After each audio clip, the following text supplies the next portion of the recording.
வணக்கம் மாணவர்களே, எல்லாரும் எப்படி இருக்கீங்க? இப்போ நம்ம இந்த வீடியோவில் என்ன பார்க்க போகிறோன்னா 4ஆம் வகுப்பு தமிழ் பாடத்தில் தேர்ட் டேர்மில் 5வது பாடம் கணினி உலகம் பாடம் கொடுத்துருக்காங்க. இப்போ நம்ம இந்த பாடத்தில் இருக்கிற புக் பேக் ஒன்னர்ஸ்க்கான ஆன்சர்ஸ் தான் பார்க்க போகிறோம். இதுக்கு நம்ம 1லேருந்து 4 வரைக்கும் போட்டிருக்கோம். அதை பார்க்கலான்னா ப்ளேலிஸ்ட்டில் இருக்கும் போய் பாருங்கள். இப்போ நம்ம கணினி உலகம் பாடத்துக்கான ஆன்சர்ஸ் பார்க்கலாம். இதற்கான கொஸ்டின்ஸ்னால் நமக்கு எத்தனை பக்கம் கொடுத்துருக்காங்கன்னா பக்கம் 26ஆம் பக்கம் கொடுத்துருக்காங்க. இப்போ நம்ம இதில் இருக்கிறதுக்கான ஒன்றாக பார்க்கலாம். ஃபஸ்ட்டு பாருங்கள், சரியான சொல்லை தெரிவு செய்து எழுதுவோமாக. அதில் ஃபஸ்ட் கொஸ்டின், சார்லஸ் பாபேஜ் கண்டறிந்த அறிவியல் கருவி டேஸ். சார்லஸ் பாபேஜ் கண்டறிந்த அறிவியல் கருவிக்கு ஆன்சர் வந்து கணினி. 1வதுக்கான ஆன்சர் ஆப்ஷன் கணினி. அடுத்து 2வது, இப்போதெல்லாம் இச்சொல்லை பிரித்து எழுத கிடைப்பது டேஸ். இப்போதெல்லாம்ங்கிற சொல்ல பிரித்து எழுத நமக்கு என்ன கிடைக்கும்னா இப்போது கூட்டல் எல்லாம். 2வதுக்கான ஆன்சர் ஆப்ஷன் இப்போது கூட்டல் எல்லாம். அடுத்து 3வது, நினைவகம் இச்சொல்லை பிரித்து எழுத கிடைப்பது டேஸ். நினைவகங்கிற சொல்ல பிரித்து எழுத நமக்கு என்ன கிடைக்கும்னா நினைவு கூட்டல் அகம். 3வதுக்கான ஆன்சர் ஆப்ஷன் நினைவு கூட்டல் அகம். அடுத்து 4வது, மின் கூட்டல் அஞ்சல் இச்சொற்களை சேர்த்து எழுத கிடைக்கும் சொல் டேஸ். மின் கூட்டல் அஞ்சல்ங்கிற சொல்ல சேர்த்து எழுத நமக்கு என்ன கிடைக்கும்னா மின் அஞ்சல். 4வதுக்கான ஆன்சர் மின் அஞ்சல். அடுத்து 5வது, பதிவேற்றம் இச்சொல்லின் பொருள் டேஸ்.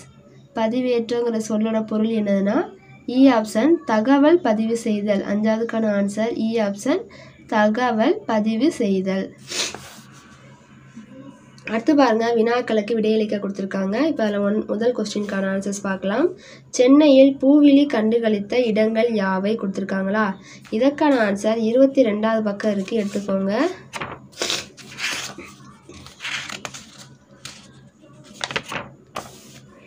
இருபத்தி 2ஆம் பக்கம் பாருங்கள், நமக்கு பூவிழின்னு சொல்லி ஒன்று கொடுத்துருக்காங்களா?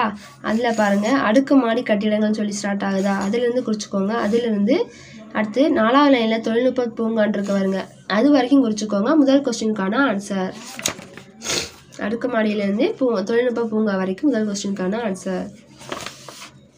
அடுத்து 2வது, கணினியின் முதன்மை பகுதிகளை எழுதுக கொடுத்துருக்காங்க. இதற்கான ஆன்சர் 23வது பக்கம் இருக்குது, எடுத்துக்கோங்க.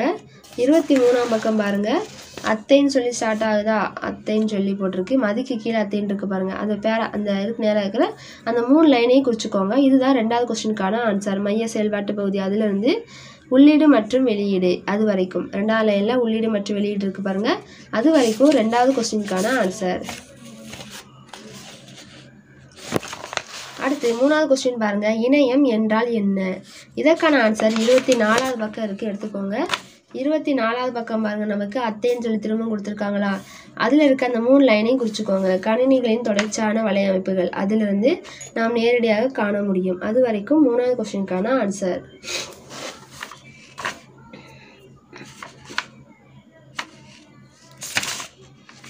அடுத்து 4வது கொஸ்டின் பாருங்கள், மின்னஞ்சல் எதற்கு பயன்படுகிறது? இதற்கான ஆன்சரும் 24வது பக்கம் தான் இருக்குது, எடுத்துக்கோங்க. 24ஆம் பக்கம் பாருங்கள், லாஸ்ட்டாக அத்தைன்னு சொல்லியிருக்கா, அதில் கணினிகளுக்குன்னு இருக்குவாங்க, அதிலிருந்து மின்னஞ்சல் வரைக்கும் 4வது கொஸ்டினுக்கான ஆன்சர். கணினிகளிலிருந்து மின்னஞ்சல் வரைக்கும் 4வது கொஸ்டினுக்கான ஆன்சர். இப்போ கொஸ்டினுக்கான ஆன்சர்ஸ் பார்த்துட்டோம். நெக்ஸ்ட் நம்ம அடுத்து 27ஆம் பக்கம் பாருங்கள், சில இது இருக்குது, அதுக்கான ஆன்சர்ஸ் பார்க்கலாம். குறிப்புகளை படித்து சொற்களை தேர்ந்தெடுப்போமாகன்னு இருக்கா, அதுக்கெல்லாம் ஒவ்வொன்றுக்கு ஆன்சர்ஸ் பார்க்கலாம். ஃபஸ்ட்டு பாருங்கள், காட்சிகளை காண்பது. காட்சிகளை காண்பதுக்கு ஆன்சர் திரை. காட்சிகளை காண்பது, அதற்கான ஆன்சர் பார்த்துக்கோங்க, திரை. அடுத்து 2வது, செய்திகளை குறிக்கும் வேறு பெயர். செய்திகளை குறிக்கும் வேறு பெயருக்கு ஆன்சர் தரவு. செய்திகளை குறிக்கும் வேறு பெயருக்கு ஆன்சர் தரவு. அடுத்து 3வது, படங்களுடன் கருத்துக்களை பரிமாறிக்கொள்வது. ஆன்சர் வந்து புலனம். இங்கே எழுதிட்டு அதுக்கு நேராக கோடு போட்டுக்கோங்க. புலனத்துக்கு நேராக இதுலேருந்து ஜாயின் பண்ணிக்கோங்க. அடுத்து கணினியின் தொடர்ச்சியான வலையமைப்பு கொடுத்துருக்காங்களா? இதற்கான ஆன்சர் வலைத்தளம். இதற்கு வலைத்தளம், வலைத்தளத்துக்கு நேராக கோடு போட்டுக்கோங்க. அடுத்து தகவல்களை பதிவு செய்தல், அதற்கான ஆன்சர் பதிவேற்றம். பதிவேற்றம் ஏற்கனவே அவங்களுக்கு கொடுத்துட்டாங்க, மித்ததுக்கெல்லாம் நீங்கள் எழுதிட்டு கோடு போட்டுக்கோங்க. அடுத்து பாருங்கள், மொழி விளையாட்டு கொடுத்துருக்காங்க. ஃபஸ்ட்டு கைக்குட்டை படம் கொடுத்துருக்காங்களா? அடுத்து என்னது இருக்குது, கைத்தடி. அடுத்து 3வது கை குலுக்குதல். கைத்தடி, கை குலுக்குதல். கைத்தடி, கை குலுக்குதல். இப்போ நம்ம 5ஆம் பாடத்துக்கான ஆன்சர்ஸ் பார்த்துட்டோம். நெக்ஸ்ட் அடுத்த வீடியோவில் 6வது பாடத்துக்கான ஆன்சர்ஸ் பார்க்கலாம். தேங்க்யூ.